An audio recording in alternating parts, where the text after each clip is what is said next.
우리 크리스천들의 신앙생활은 교회에서 시작하고 교회에서 마무리 짓습니다. 교회는 곤고할 때, 낙심할 때, 괴로울 때, 영적인 쉼과 회복의 장소지요.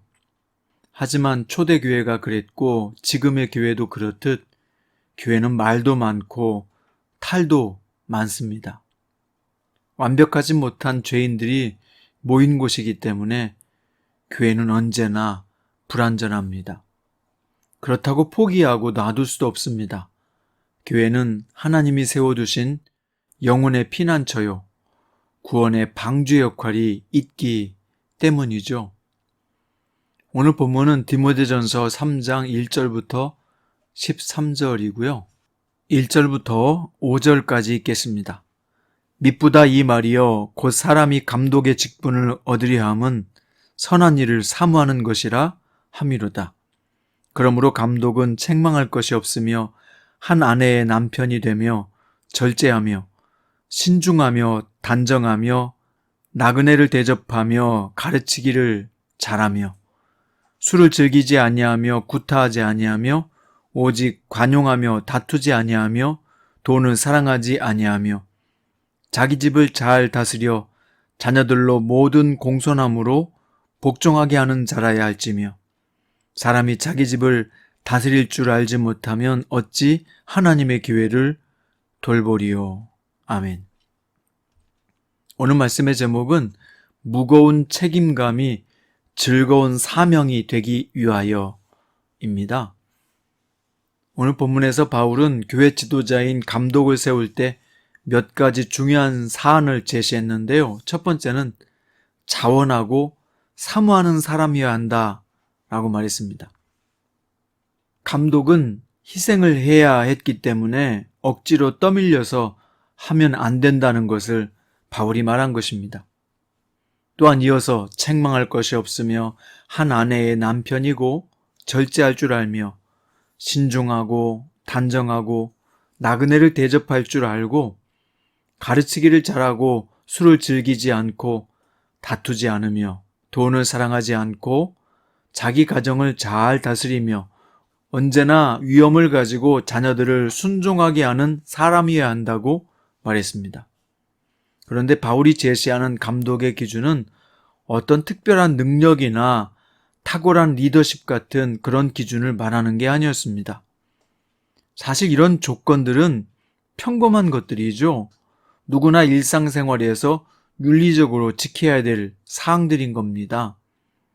바울은 교회를 이끌어갈 사람의 기준이 성경에 대해서 박식하냐, 강력한 리더십이 있느냐, 설교를 잘하느냐에 두지 않았고 자신이 늘 살아가는 일상에서의 삶과 인격이 일치하느냐를 중요한 기준으로 보았던 겁니다. 또 집사의 기준도 마찬가지예요. 집사의 자격 역시 불신자들이 보기에 믿음직한 사람이어야 했습니다. 정중하고 일구이연하지 않으며 성품은 신뢰할 만해야 했습니다. 또 집사는 교회 재정을 집행해 구제 사역을 담당해야 했기에 더러운 이익을 탐내서는 안 되었습니다. 무엇보다도 집사는 감독과 같이 가정을 잘 다스리는 사람이어야 했습니다. 이런 말을 하는 이유는 교회를 세우는 힘은 권력이 아니라 인격에서 나온다는 것을 바울이 알았기 때문이죠. 직분은 성도가 하나님께 받은 사명입니다. 그 사명을 감당하는 일은 결코 쉽지 않습니다. 오해도 받을 수 있고 비난도 받을 수 있습니다. 이 일로 인해 뭔가 대단한 사람인 것처럼 스스로 교만해질 위험도 있습니다. 하지만 직분은 누군가는 감당해 주어야 할 사명이죠. 이 사명을 서로 피하고 안 하려고만 한다면 주님의 교회는 사명을 감당하지 못할 것이요, 영혼을 관리하고 양육하고 세우는 일도 하지 못하게 되고 말 것입니다. 교회를 세우는 물질적인 헌신도 있고 시간과 몸을 봉사하는 헌신도 있습니다. 그걸 잘 감당하려면 믿음이 있어야 하고요, 그 위에 반드시 필요한 것이 있는데 그것은 인격입니다. 믿음이 있어도 인격이 없다면 믿음은 인정받지 못하고 파탄 날 겁니다. 그런데 인격은 있는데 믿음이 없다면 역시 영적 파탄이 나고 말 거예요. 인격으로 구원받는 것이 아니라 믿음으로 구원받기 때문이죠. 인격 좋다고 구원받지 못한다는 말입니다. 세상에서 가장 힘든 일이 있다면 그것은 남을 가르치는 일이 아니라 자신을 가르치는 일입니다.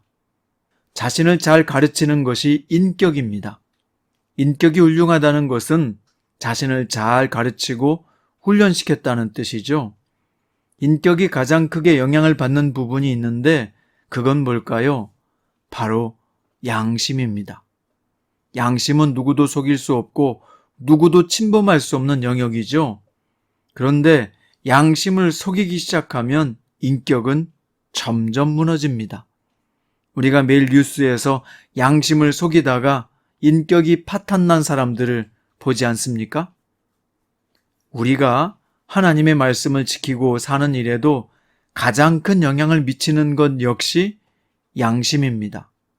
자꾸 양심을 속이고 양심을 둔감하게 하면 가장 큰 피해를 받는 것은 인격입니다. 인격이 망가질수록 하나님의 말씀과도 적대적인 사람이 됩니다. 이렇게 인격이 망가진 사람을 디모데전서 4장 2절에서는 양심이 화인을 맞은 상태라고 말했습니다. 화인을 맞았다는 뜻은 옳은 것과 옳지 못한 것을 구분하지 못하는 상태입니다. 큐티 가족 여러분, 우리는 각각 하나님 앞에 귀한 직분을 받았습니다. 교회에서 받은 직분도 있고, 집안을 잘 경영하라고 받은 직분도 있고, 일터에서 받은 직분도 있습니다. 주님은 우리가 자격이 충분하지 않지만 귀한 직분을 맡겨주셨습니다. 이 모든 직분은 우리가 예수님의 제자로서 살아내야 할 책임감들이죠. 책임감은 무겁지만 잘 감당할 때 선한 영향력이 넓어질 것이요. 우리를 통해 예수님의 사랑은 더 잘 퍼지게 될 것입니다. 그 책임감을 감당하지 못한다고 지옥에 떨어지는 것은 아닙니다. 하지만 구원의 은총을 아는 사람이라면 책임감에서 자유로울 수는 없습니다. 부모의 사랑을 아는 사람이 부모를 버릴 수 없는 것과 같습니다. 주님의 은혜를 아는 사람이라면 나의 주 예수 그리스도께서 자신의 생명을 바쳐 우리를 구원하셨다는 것을 아는 사람이라면 지금도 주님은 가장 최고의 방법으로 우리에게 모든 것을 공급하시고 사랑으로 보살피고 계신다는 것을 믿는 사람이라면 절대로 책임감에서 자유로울 수는 없습니다. 자신이 맡은 직분이 중요한 것이 아니에요. 감독이냐 장로냐 집사냐 아니냐가 중요한 게 아닙니다. 중요한 직분이 아닌 것은 없습니다. 자신의 위치에서 주님이 맡겨주신 역할을 어떻게 하면 잘해볼까 고민할 줄 아는 그리스도인이 되어야 합니다. 빵을 만들어 파는 사람도 어떻게 하면 잘해볼까 매일 고민하잖아요. 우리도 주님의 제자로서 자신의 역할을 잘 감당하도록 어떻게 해야 더 잘할 수 있을까 고민할 줄 아는 그리스도인이 되어야 합니다.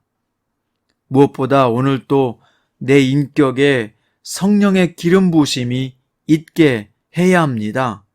성령의 기름 부으심이 있을 때 무거운 책임감도 즐거운 사명이 되기 때문입니다.